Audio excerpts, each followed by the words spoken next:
Hello my dear friends, स्वागत है आपका अपने यूट्यूब चैनल डीएनए मैथमेटिक्स पर। हम लोग आज स्टार्ट करने वाले हैं केमिस्ट्री का पहला और विज्ञान के अंदर पांचवा चैप्टर, जिसका नाम है दैनिक जीवन में रसायन, केमिस्ट्री इन एवरीडे लाइफ। ये जो केमिस्ट्री है ओवरऑल हमारे 10th क्लास में, ये है ओवरऑल 16 नंबर की।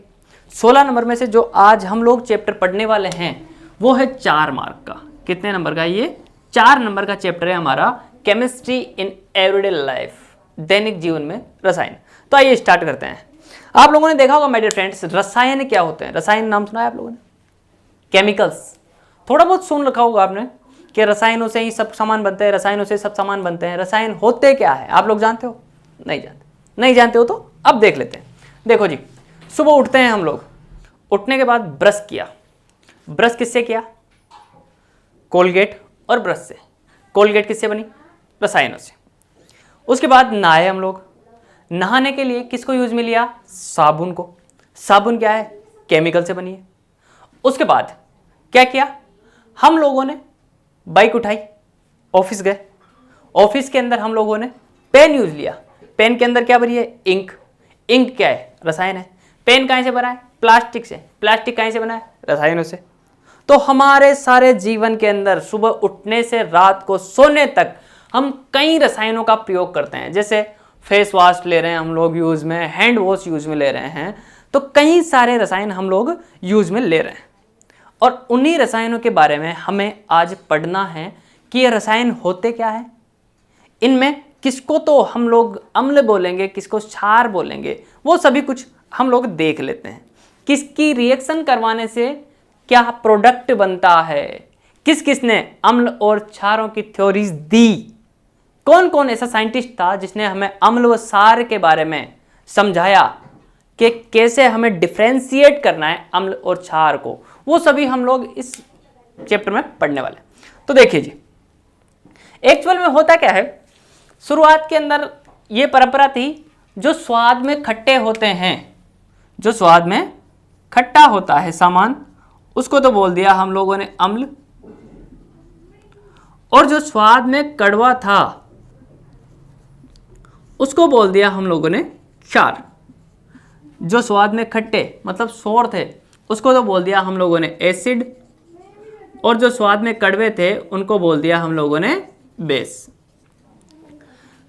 खट्टा को अम्ल, कड़वा को क्षार। अब ये जो अम्ल और क्षार है, जब हम लोगों ने थोड़ा आगे पढ़ना स्टार्ट किया तो हम लोगों ने जाना कि कईयों को चखना पॉसिबल नहीं है। जैसे H2SO4 है, कौन सा है? H2SO4। इसको अगर आप चख लोगे तो दोबारा आपकी जीभ चखने लायक नहीं बचेगी, इतना भयंकर रसायन है। तो इसको चखना पॉसिबल नहीं था। तो उसके बाद आए कई साइंटिस्ट आए। क्या है? कई साइंटिस्ट आए जिन्होंने अलग अलग इसकी परिभाषा दी कि कैसे हम लोग अम्ल और क्षार में डिफरेंशिएट कर सकते हैं, कैसे इनको हम लोग अलग अलग कर सकते हैं। तो पहले जान लेते हैं अम्ल और क्षार क्या होते हैं। देखो जी, जो स्वाद में, जैसे कि पहली मान्यता यही थी, जो स्वाद में खट्टे होते हैं उनको अम्ल या एसिड कहा जाता है। एसिड वास्तव में निकला किससे है? ये एक वर्ड है एसिडस। क्या है? एसिडस। और एसिडस का मीन ही होता है खट्टा। क्या होता है? खट्टा। तो ये एसिडस एक वर्ड है, उसके अंदर से निकला हुआ है, जिसका मतलब होता है खट्टा। तो एसिड किनको बोलेंगे? जो स्वाद में खट्टे होते हैं उनको हम लोग क्या बोलेंगे? एसिड या अम्ल बोलेंगे। जो स्वाद में कड़वे होंगे उनको क्षार बोलेंगे। पहली छोटी सी डेफिनेशन तो हमारी ये हो गई। अब होते कौन कौन से हैं? देखो जी, दही के अंदर एसिड होता है, नींबू में एसिड होता है, हमारे जितने भी खट्टे सामान खाने पीने के जो भी है उन सब के अंदर क्या होता है? एसिड होता है। जो चींटी ने हमारे डंक मारा, चींटी क्या करती है? डंक मारती है, उसके अंदर एसिड होता है। और इनके नाम है, जैसे इनको बोल देते हैं टार्टरिक अम्ल। कौन सा है? टार्टरिक अम्ल। हम लोग बोल देते हैं, जैसे हमारे पेट के अंदर से निकलता है एक अम्ल हाइड्रोक्लोरिक, उसको बोलते हैं हम लोग HCl। कहाँ से निकला? पेट से निकला। चींटी में निकला फार्मिक अम्ल। कौन सा निकला साहब? फार्मिक। और जो हमारा संतरा है, जो ऑरेंज है, ऑरेंज में निकलता है हमारा एस्कॉर्बिक अम्ल। कौन सा अम्ल? एस्कॉर्बिक अम्ल। ये कई सारे प्रकार होते हैं हम लोग के, कई टाइप्स के अम्ल होते हैं जो अलग अलग कामों में हम लोग दैनिक जीवन में यूज में लेते हैं। तो जो जो अम्ल हम लोग दैनिक जीवन में लेते हैं या रोजमर्रा के जीवन से कहीं ना कहीं जुड़े हुए हैं, वो सभी हम लोग आज इस चैप्टर में देखने वाले हैं। तो देखो जी, अम्ल और क्षार समझ में आ गया। वैसे ही क्षार कौन कौन से, जैसे NaOH ले लो, KOH, sodium hydroxide, potassium hydroxide, जैसे जिनके पीछे हाइड्रोक्साइड लगा हुआ है, जिनके भी पीछे हाइड्रोक्साइड लगा हुआ है, वो ऑलमोस्ट क्या है? हमारे क्षार ही है। तो इनको समझाने के लिए 3 थ्योरीज आ गए अपने पास। क्या हो गया? इनको अम्ल और क्षार को समझाने के लिए 3 अलग अलग आदमियों ने एक के बाद एक 3 थ्योरीज दी। क्या दी? थ्योरीज। 3 अलग अलग परिभाषाएं, 3 अलग अलग अवधारणाएं दी कि कैसे हम लोग अम्ल और क्षार को पहचान सकते हैं।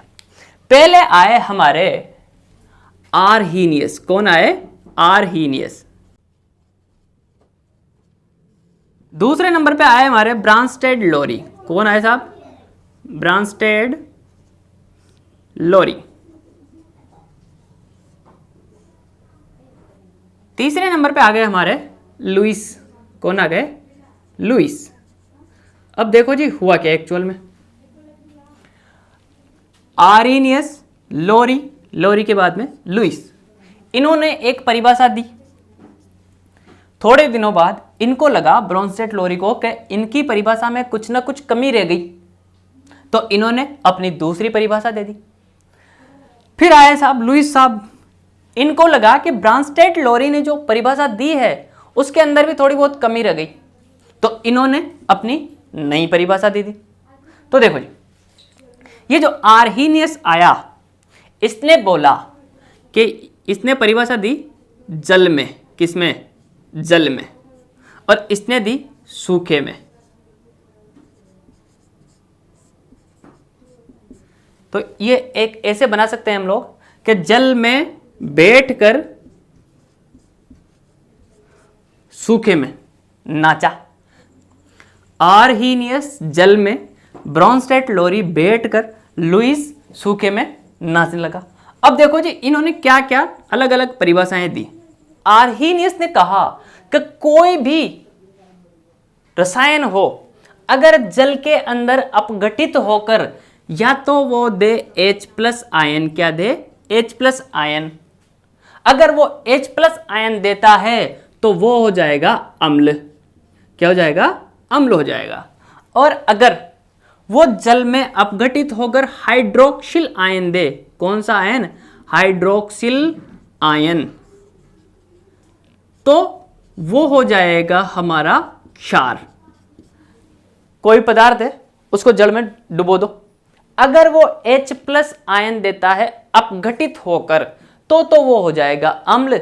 और अगर वो पदार्थ टूटकर या अपघटित होकर दे रहा है हमारे OH- या हाइड्रोक्सिल आयन जिसको बोला जाता है, वो देता है, तो उसको बोल देंगे हम लोग क्षार। क्लियर है? एक एग्जाम्पल के थ्रू देख लेते हैं हम लोग। मान लो हमारा एक वो है जो हमारे जठर रस में से भी निकलता है। जठर रस है ना, पेट के अंदर, आमाशय के अंदर, हमने पीछे वाले चैप्टर में देखा था कि जठर रस क्या प्रोड्यूस करता है? HCl प्रोड्यूस करता है, जो कि हमारे भोजन को पचाने में भी सहायक होता है और जो रोगाणु कीटाणु होते हैं उनका सफाया करने में भी ये सहायक होता है। तो ये जब अपघटित होता है तो ये बनाता है हमारे H+ एंड Cl-। तो ये क्या हुआ? टूटकर या अपघटित होकर क्या दे रहा है? H+ आयन दे रहा है। क्या दे रहा है? H+ आयन दे रहा है। तो ये क्या हो गया साहब? ये HCl क्या हो गया? एक अम्ल हो गया। अब ये रिएक्शन तो आर्हीनियस के अकॉर्डिंग सही हो गई, लेकिन जैसे ही थोड़ा आगे बढ़े, आगे बढ़ने के बाद जो ऐसे रसायन थे जिनको पानी के अंदर चेक नहीं किया जा सकता था, उनके साथ क्या करें? ये तो बड़ी समस्या पैदा हो गई। फिर आए साहब हमारे ब्रांस्टेड लोरी। इन्होंने कहा कि जो अम्ल होंगे, क्या होंगे? अम्ल, वो तो प्रोटॉन दाता होते हैं। क्या होते हैं वो? प्रोटॉन दाता। और जो हमारा क्षार है, जो क्षार है, वो होगा हमारा प्रोटॉन ग्राही। क्या होगा? प्रोटॉन ग्राही। मतलब कहने का मतलब यूं हो गया कि जो अम्ल होगा वो तो हमारा H+ देगा, H+ दे देगा, और जो क्षार है वो क्या करेगा? H+ आयन को अपनी ओर आकर्षित करेगा या लेगा। क्षार तो H+ को लेगा और अम्ल H+ दे देगा। इनके अकॉर्डिंग ये डेफिनेशन थी। अब इन्होंने ये डेफिनेशन दे दी, तो उसके बाद में जब थोड़ा टाइम व्यतीत हुआ तो उसके बाद में ये हुआ कि ऐसा अम्ल जिसके अंदर H+ आयन हो ही नहीं, ऐसा अम्ल जिसके अंदर H+ आयन या हाइड्रोजन आयन से रिलेटेड कोई भी वस्तु नहीं हो, तो उनका कैसे डिसाइड करेंगे कि यह क्षार है या अम्ल है, वो ले रहा है या नहीं ले रहा है? तो इनकी थ्योरी पर भी क्या हो गई? घमासान छिड़ गया साहब। फिर लुईस साहब ने क्या दी? एक अलग थ्योरी दी। तो वो थ्योरी देखने से पहले हम लोग ब्रोंस्टेड-लोरी का एक एग्जाम्पल देख लेते हैं। H2O की रिएक्शन कराते हैं हम लोग, जो हमारा पानी है उसकी रिएक्शन कराते हैं NH3 से। किससे? NH3 से। अब NH3 से रिएक्शन करवाई तो ये NH3 क्या करेगा? एक H तो यहां से ले लेगा और इधर बच जाएगा हमारे OH। तो ये तो हो गया NH4। क्या हो गया? NH4। और इधर क्या बच गया? हमारे OH-। ठीक है जी। अब एक्चुअल में हुआ क्या? H2O ने क्या किया? एक हाइड्रोजन इधर दे दिया, इधर दे दिया। H2O क्या हुआ? दाता, मतलब देने वाला। तो ये तो हो गया अम्ल। क्या हो गया? ये अम्ल। और NH3 ने क्या किया? एक प्रोटॉन ले लिया, एक हाइड्रोजन ले लिया। एक हाइड्रोजन लेने से ये क्या बन गया? ग्राही। कौन बन गया? ग्राही। ग्राही होने के कारण इसको तो बोलेंगे हम लोग क्षार। क्या बोलेंगे? क्षार। और इसको बोल देंगे, दाता होने के कारण इसको बोल देंगे, H2O को बोल देंगे हम लोग अम्ल। ठीक है जी, बात समझ में आई? आर्हीनियस ने तो कहा कि जल में टूटने पर अगर कोई H+ निकालता है तो उसको बोलेंगे अम्ल, और OH- निकालता है तो उसको बोलेंगे क्षार। इसने अलग थ्योरी दे दी कि अगर H+ प्रोटॉन देगा तो वो तो होगा अम्ल, और H+ प्रोटॉन लेगा या प्रोटॉन लेगा तो वो हो जाएगा क्षार। ठीक है। फिर क्या हुआ कि इसने एक और थ्योरी दे दी। वो रिएक्शन क्या दी इन्होंने कि मान लो एक रिएक्शन करवाई इन्होंने Ha की किसी अन्य विलयन B से। अब एक्चुअल में इसकी प्रतिक्रिया के एंड में क्या हुआ? ये जो H था ये यहां से उठकर इधर चला गया। ये H, ये मान लो ये H हाइड्रोजन नहीं, यहां पे कोई प्रोटॉन है, ये प्रोटॉन यहां से उठकर इधर चला गया। तो नेक्स्ट जो हमारा प्राप्त होगा वो होगा A+Hb। इधर तो आ जाएगा माइनस क्योंकि इसने लिया है, इधर आ जाएगा प्लस क्योंकि इसने दिया है। अब इन्होंने ये जो प्रोडक्ट प्राप्त हुए इनको क्या नाम दिया? देखो, इसको तो उल्टा नाम दे दिया। जो अम्ल था उसको तो बोला क्षार। क्या बोला? क्षार। देखो कौन सा बोलता है वो भी देखेंगे। उल्टा क्या हुआ? ब्रोंस्टेड-लोरी ये दो थे, दोनों के दिमाग थोड़े क्या है काम करना बंद हो गए, तो इन्होंने क्या किया? उल्टा नाम दिया। A+, चूंकि A ने यहां पर क्या दिया? प्रोटॉन दिया, तो ये क्या था? अम्ल था। तो अम्ल को तो बोला उन्होंने संयुग्मी क्षार। क्या बोला? संयुग्मी क्षार। और जो हमारा क्षार था उसको बोला संयुग्मी अम्ल। क्या बोला माय डियर फ्रेंड्स? संयुग्मी अम्ल। ये आप ऐसे मान सकते हो जैसे गणित के अंदर होता है एक। क्या होता है? एक। और एक का जो हम लोग रेसिप्रोकल लिखते हैं, क्या लिखते हैं? रेसिप्रोकल, या फिर इसका व्युत्क्रम लिखते हैं। तो इसका व्युत्क्रम क्या होता है? -1 होता है अगर ये जोड़ के अंदर होता है। तो रेसिप्रोकल क्या होगा? इसका -1 होगा। वैसे ही रेसिप्रोकल हो गया। संयुग्मी का मतलब क्या हो गया? इसका उल्टा। तो यहां पे सार लिखा हुआ है तो सार का उल्टा, सार के आगे संयुग्मी लगा दिया तो मतलब ये क्या बन गया? एक अम्ल बन गया। क्या बन गया जी? ये अम्ल बन गया। तो ये थी हमारे ब्रोंस्टेड-लोरी की अवधारणा। अब ब्राउनस्टेट लोरी के बाद नंबर आया लुईस का। किसका नंबर आया? लुईस का। अब लुईस इन दोनों से कुछ डिफरेंस देगा, क्योंकि इसने तो जल में करवाई थी रिएक्शन, इसने बैठकर बोल दिया भाई जो प्रोटॉन देंगे वो तो अम्ल, जो प्रोटॉन लेंगे वो क्षार, और बाद में प्रोटॉन देने के बाद जो बचता है उसको बोलेंगे संयुग्मी क्षार, और प्रोटॉन लेने के बाद जो बचता है उसको बोलेंगे संयुग्मी अम्ल। अब देखो जी लुईस ने क्या बोला। लुईस आया लोन पेयर के ऊपर। किसके ऊपर? Lone pair. Lone pair. अब लोन पेयर क्या होंगे? आप लोगों ने देखा होगा जो नाइट्रोजन होता है ना, नाइट्रोजन ऑलमोस्ट नाइट्रोजन के ऊपर कई बार दो बिंदी ऐसे लगा देता है वो, कई बार ऑक्सीजन के इधर साइडों में लगा देगा बिंदियां। ये जो पॉइंट टिपकियां लगी होती है इन्हीं को हम लोग लोन पेयर बोलते हैं।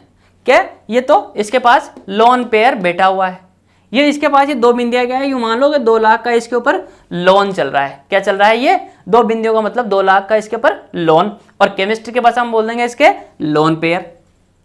आगे जी बात समझ में?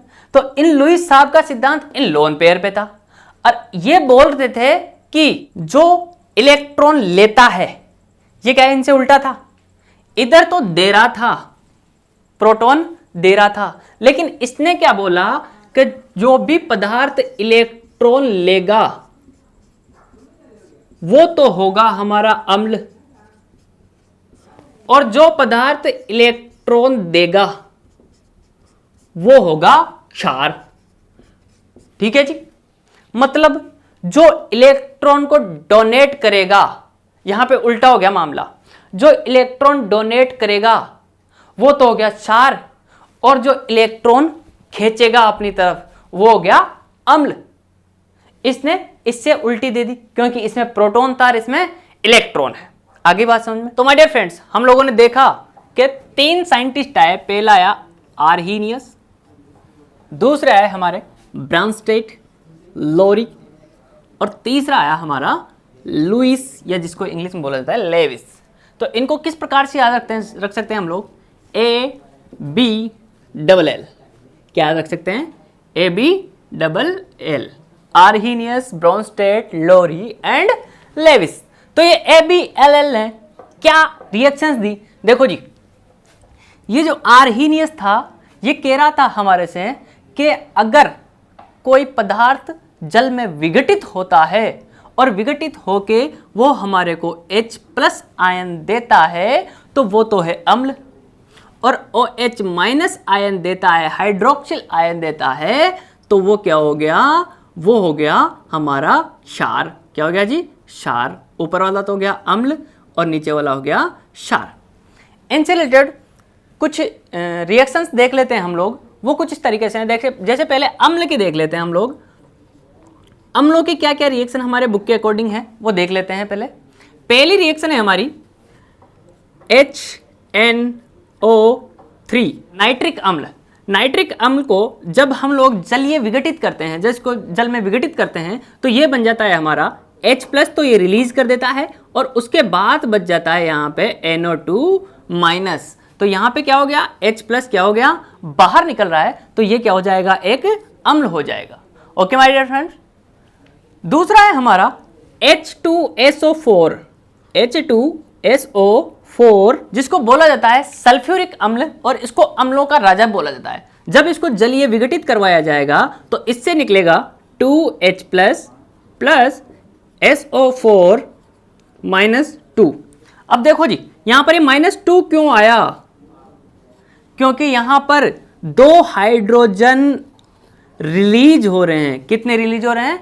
जब ये 2 हाइड्रोजन देगा तो यहाँ पे -2 आएगा, और जब एक ही हाइड्रोजन देगा तो यहाँ पे -1 आ जाएगा। क्लियर है माय डियर फ्रेंड्स? और इसको अम्लों का राजा भी बोला जाता है। किसको? सल्फ्यूरिक एसिड को, क्योंकि ये उद्योगों के अंदर सबसे ज्यादा जो काम में आने वाला अम्ल है वो H2SO4 यानी कि हमारा सल्फ्यूरिक एसिड है।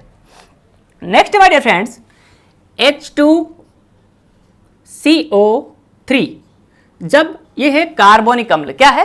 कार्बोनिक अम्ल। जब कार्बोनिक अम्ल को जलीय विघटित कराया जाता है तो इससे हमें प्राप्त होता है H+ plus HCl O3 minus, एक H प्लस ये क्या कर देता है, रिड्यूस कर देता है। इससे क्या हो गया, हमें ये पता लग जाएगा कि ये भी एक हमारा अम्ल है। ये तो हो गई कुछ अम्लों की रिएक्शंस। अब देख लेते हैं कि जो क्षार होते हैं उनको आर्हीनियस ने कैसे डिफाइन किया। आर्हीनियस ने कहा था कि अगर कोई भी पदार्थ जलीय विघटित होकर हाइड्रोक्सिल आयन देता है या OH माइनस आयन देता है तो वो क्या होगा, एक क्षार होगा। तो देख लेते हैं कुछ एक रिएक्शन इसकी जो कि इंपॉर्टेंट है।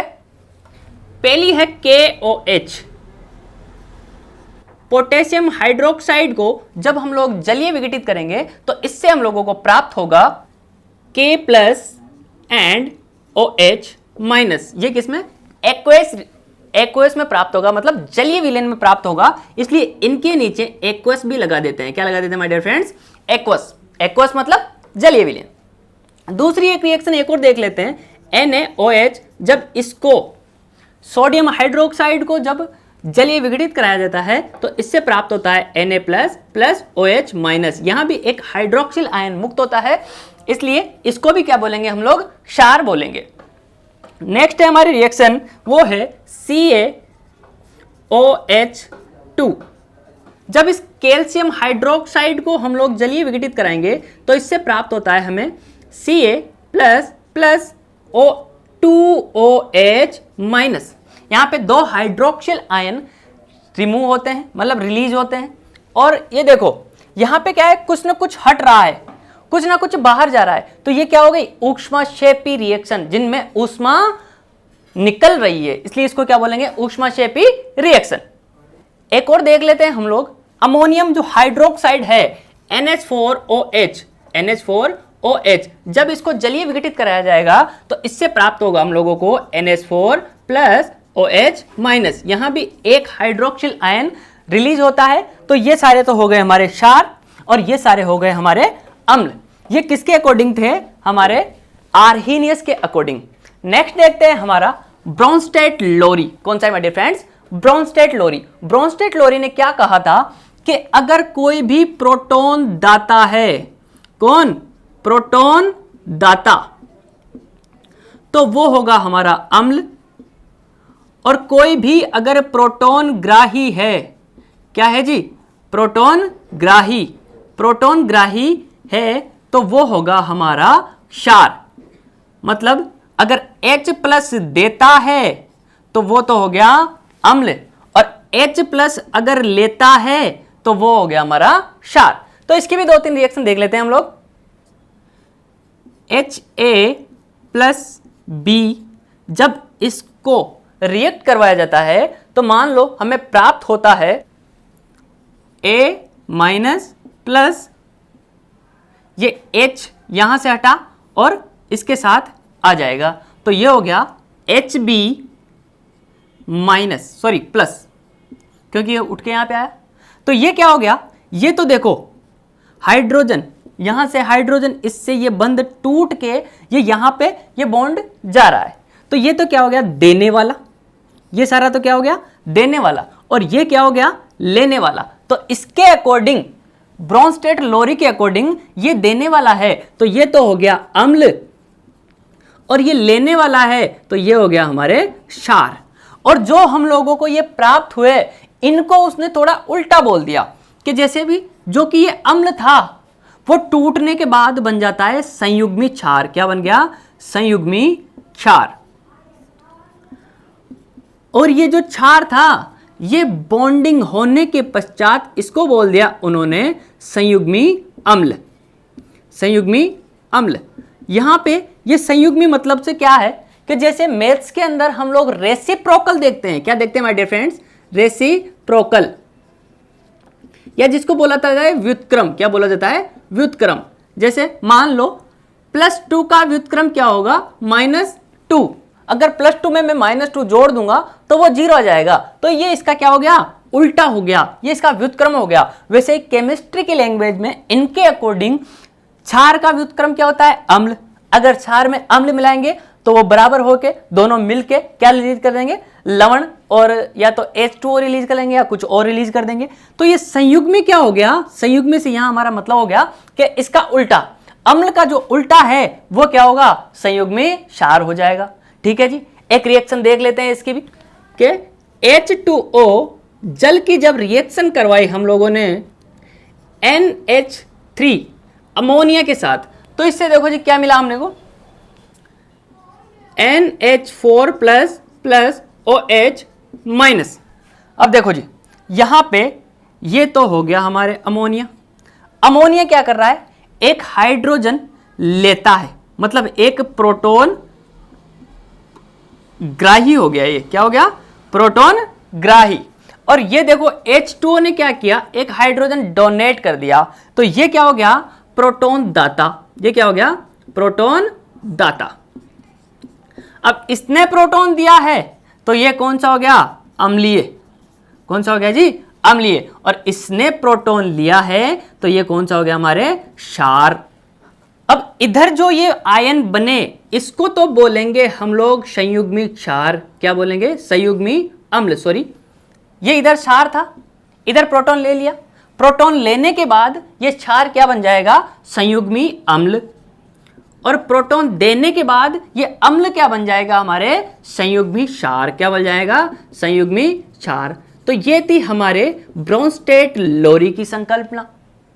अब आगे चलते हैं जी। अब थोड़ा सा जैसे ही समय बीता, एक नया साइंटिस्ट आया, लुइस या लेविस।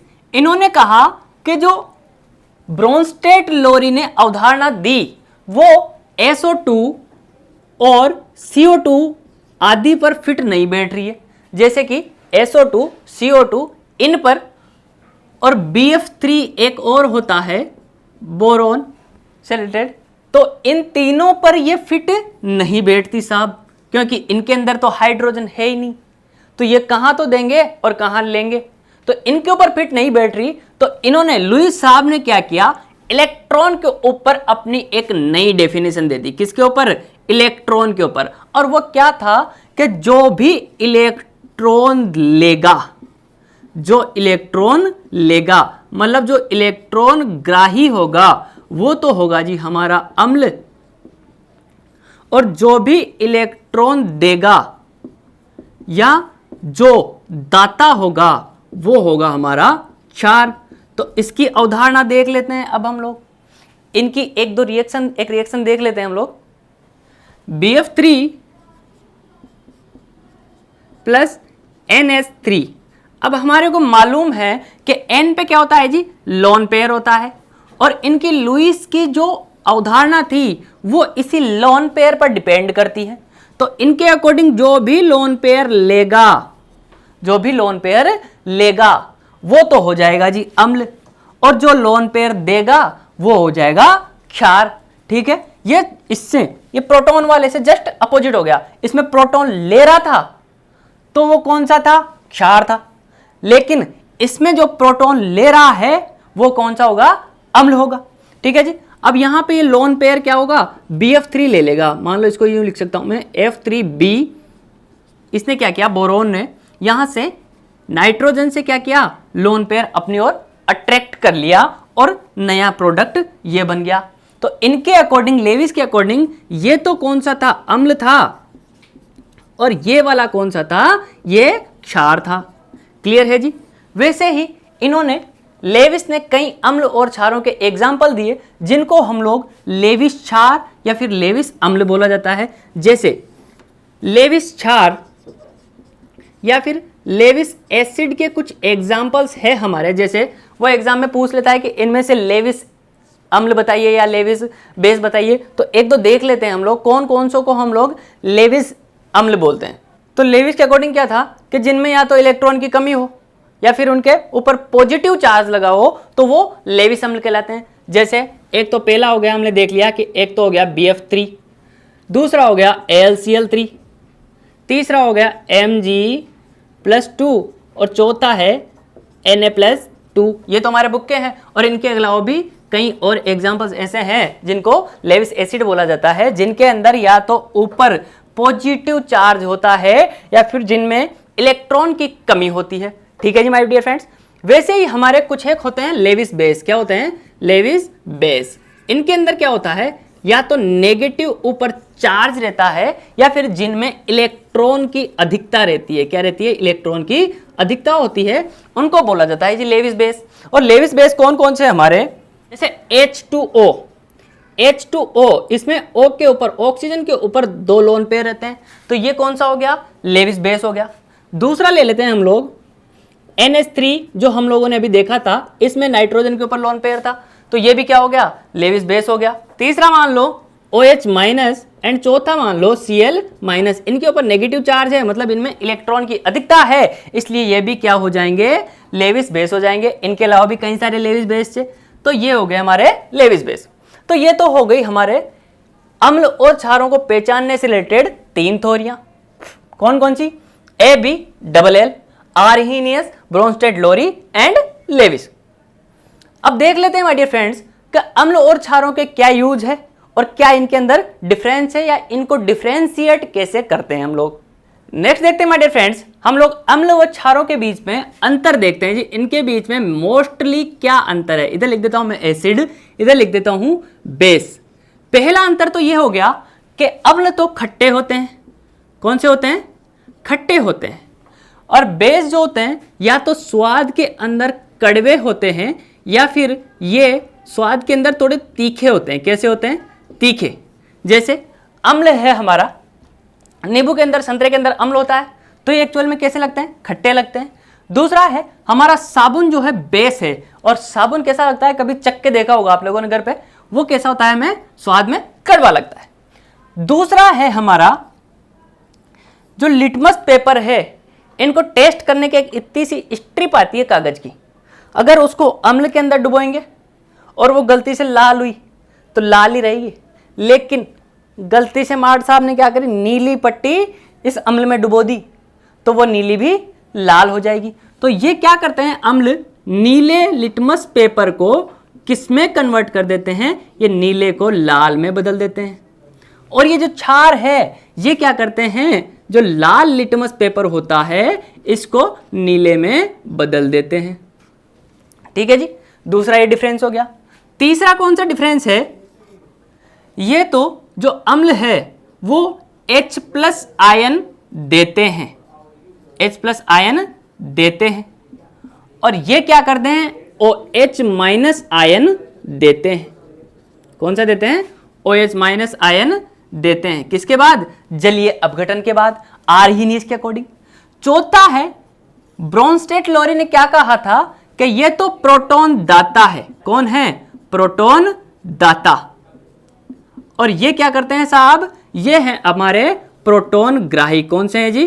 प्रोटॉन ग्राही, प्रोटॉन लेने वाले। एक और देते हैं हमारे लेविस ने क्या कहा था कि ये साहब इलेक्ट्रॉन ग्राही है। कौन से हैं? इलेक्ट्रॉन ग्राही है। और ये कौन से हैं जी? हमारे इलेक्ट्रॉन दाता। ये क्या करते हैं? इलेक्ट्रॉन डोनेट करते हैं। तो प्रोटॉन तो दाता, इलेक्ट्रॉन ग्राही, एक का याद रख लो, दूसरे का ऑटोमेटिक याद रह जाएगा। छठा देख लो जी, मोस्टली जो अम्ल है, कौन है जी? अम्ल। अम्ल की अगर धातु के साथ रिएक्शन करवाते हैं हम लोग, तो ये क्या रिलीज करते हैं? ये हाइड्रोजन गैस रिलीज कर देते हैं। लेकिन इधर क्षारों के अंदर बहुत कम या गिने चुने क्षार ही ऐसे होते हैं जो H2 गैस रिलीज करते हैं, वरना मोस्टली H2 गैस रिलीज नहीं करते। जैसे इसका एक एग्जांपल ले लेते हैं हम लोग, जो H2SO4 है, अगर H2SO4 की रिएक्शन हम जिंक के साथ करवाते हैं तो हम लोगों को प्राप्त हो जाएगा ZnSO4, जिंक सल्फेट, वह रिलीज क्या हो जाएगी? हमारे H2 गैस हमारी रिलीज हो जाएंगी। और इधर भी एक एक्सेप्शन है, वो मान लो हम जब NaOH की रिएक्शन जिंक के साथ करवाते हैं तो हम लोगों को प्राप्त होता है, इसको थोड़ा स्टेबल कर दे, इसको बैलेंस कर देते हैं पहले, कितने सोडियम ऑक्साइड लेने पड़ेंगे और कितने जिंक लेने पड़ेंगे, वो थोड़ा बैलेंस कर लेते हैं हम लोग। तो हम लोगों को क्या प्राप्त हो जाएगा? Na2ZnO2, और इधर है जो H2 गैस हमारी बाहर निकल जाएगी। तो ये कुछ एक गैसें या कुछ एक क्षार ऐसे होते हैं जो हमारे धातु के साथ रिएक्शन करके क्या दे देते हैं? H2 गैस रिलीज कर देते हैं। वरना मोस्टली जो क्षार होते हैं वो धातु के साथ रिएक्शन करके कुछ नहीं देते। इसलिए ये जो खट्टे अम्ल होते हैं इनको कभी भी धातु के पात्र में नहीं रखा जाता। जैसे अपने घर में गलाते हैं केरी का अचार, उस केरी के अचार को मोस्टली या तो कांच के जार में रखा जाता है या फिर प्लास्टिक के डिब्बे में रखा जाता है। क्यों? पूछना मम्मी से जाके। क्योंकि वो क्या करेंगे, धातु के साथ H2 गैस रिलीज करके और उसको या तो गला देंगे या वो खुद सड़ जाएंगे। ठीक है माय डियर फ्रेंड्स, आगे बात समझ में। सातवां है हमारा अम्ल अगर धात्विक ऑक्साइड के साथ रिएक्शन करेंगे, किसके साथ? धात्विक ऑक्साइड के साथ रिएक्शन करते हैं तो ये हमारे को देते हैं लवण और जल। क्या देते हैं जी? लवण और जल।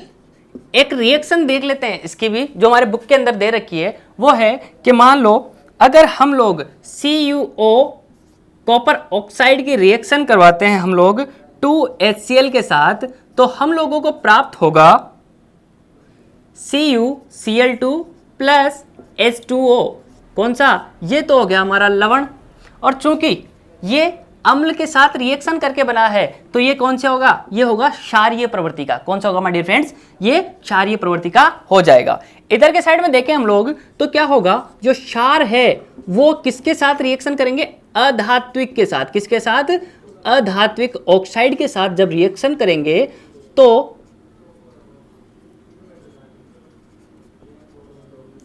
तो ये हमारे को लवण और जल प्रदान करेंगे। क्या क्या? लवण प्लस जल। एक रिएक्शन देख लेते हैं इसकी भी हम लोग। CO2 plus CaOH2। जब इन दोनों की रिएक्शन करवाते हैं तो हम लोगों को प्राप्त होता है CaCO3 प्लस H2O। ठीक है जी। और ये जो प्राप्त होगा ये कौन सी प्रवृत्ति का होगा? ये अम्लीय प्रवृत्ति को अपने को प्राप्त होगा। ये देख लिया हम लोगों ने, कुछ एसिड और बेस के अंदर डिफरेंस होते हैं। इसके बाद हम लोग देखें तो ये क्या होते हैं? ये विद्युत के बहुत शानदार सुचालक होते हैं। तो इनका यूज किसके रूप में किया जाता है? इनका यूज किया जाता है विद्युत अपघट्टे के रूप में। किसका रूप में? विद्युत अपघट्टे। जो हम लोग विद्युत के जो सेल होते हैं, सेल देखा होगा आपने, बैटरी का सेल या घड़ी का सेल, कुछ भी होता है, वो बैटरी के गोल गोल पहले सेल देखे होगे ना आप, बड़े बड़े। तो उनके अंदर क्या होता था? बीच में एक रोड लगी होती, चारों तरफ वो कुछ भरा होता था। तो उनके अंदर विद्युत अपघट्टे के रूप में हम लोग एसिड एंड बेस का यूज करते हैं, क्योंकि एसिड और बेस विद्युत का शानदार सुचालक होता है। नेक्स्ट यूज है माय डियर फ्रेंड्स, या यूं मान लो कि अगर हम लोग किसी अम्ल को और क्षार को मिला देते हैं तो ये क्या हो जाते हैं? ये आपस में उदासीन हो जाते हैं। क्या हो जाते हैं? उदासीन। एक प्रबल अम्ल और प्रबल क्षार को मिलाएंगे तो ये क्या हो जाएंगे? उदासीनीकरण, उदासीन हो जाएंगे। और इस प्रोसेस को हम लोग क्या बोल देंगे? इसको बोल देंगे हम लोग उदासीनीकरण। क्या बोल देंगे माय डियर फ्रेंड्स? उदासीनीकरण। आई बात समझ में? तो प्रबल अम्ल और प्रबल क्षार को मिलाया तो ये आपस में उदासीन हो जाएंगे। लेकिन जैसे ही हमारे कुछ ऐसे हुआ कि इधर तो प्रबल अम्ल है और इधर दुर्बल क्षार है, तो ये कौन सा हो जाएगा? ये अम्लीय मीडियम हो जाएगा। फिर ये ज्यादा उदासीन नहीं होगा, थोड़ा थोड़ा इधर अम्लीय माध्यम रहेगा। और अगर क्षार की मात्रा ज्यादा कर देंगे तो ये कौन सा होगा? क्षारीय माध्यम हो जाएगा। समझ में आ गई बात? दोनों ही जल में विलीय होते हैं। एक और देख लो, इनके यूज देख लो, इनके यूज क्या क्या है।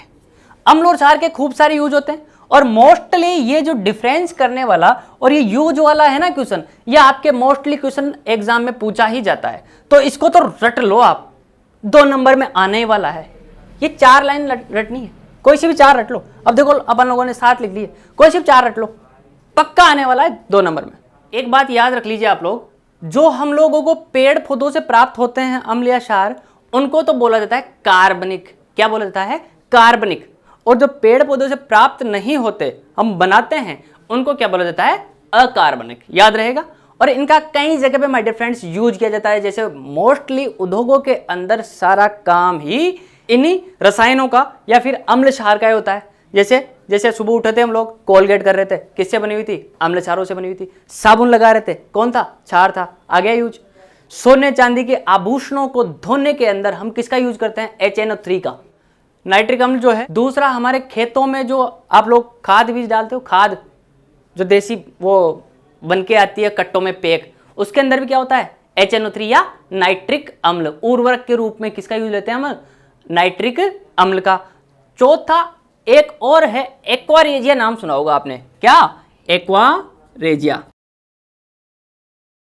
देखो जी एक्वारेजिया क्या होता है, एक भाग तो HNO3 का, किसका HNO3 का, और 3 भाग किसका HCl का लेने पर जो अपने को रसायन प्राप्त होता है उसको एक्वारेजिया या फिर बोला जाता है अम्लराज। क्या बोला जाता है माय डियर फ्रेंड्स, अम्लराज।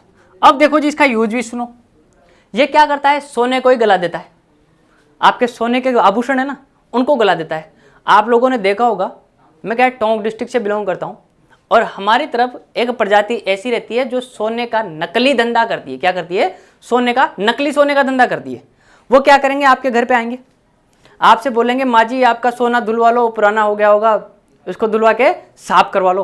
तो जैसे ही आप लोगों ने उनको सोने के आभूषण दिए, वो क्या करेंगे, इस पे एक्वारेजिया डाल देंगे। क्या करेंगे जी, एक्वारेजिया इस पे डाल देंगे। जैसे ही एक्वारेजिया ये अम्लराज डालेंगे, सोने की एक लेयर हटके और उनके उस बर्तन में चली जाएगी। तो क्या हो गया, सोने की जो एक परत है ना ऊपर वाली, वो निकल के इनके पास चली जाती है। इस काम में आता है एक्वारेजिया। ये क्या कर देता है, सोने को भी गला देता है। तो एक्वारेजिया याद रहेगा। एक तो मिलाया हम लोगों ने HNO3 और 3 मिला दिए HCl, तो क्या बन गया एक्वारेजिया। एक्वारेजिया किसमें काम आया, सोने को गलाने में। दूसरा हम लोगों को पता है कि ये जो H2SO4 है, कौन H2SO4, इसको अम्लों का राजा भी बोला जाता है। क्या बोला जाता है, अम्लों का राजा। मोस्टली प्रत्येक जगह यूज होता है। जैसे हमारे कार की बैटरी, मोटरसाइकिल की बैटरी जो पानी से चलने वाली होती है, पानी वाली, एक तो आती है सूखी बैटरी और एक आती है गीली, तो उसमें क्या डाला जाता है, H2SO4 डाला जाता है। और ये इतना खतरनाक होता है कि एसिड मान लो, जल जाओगे आप।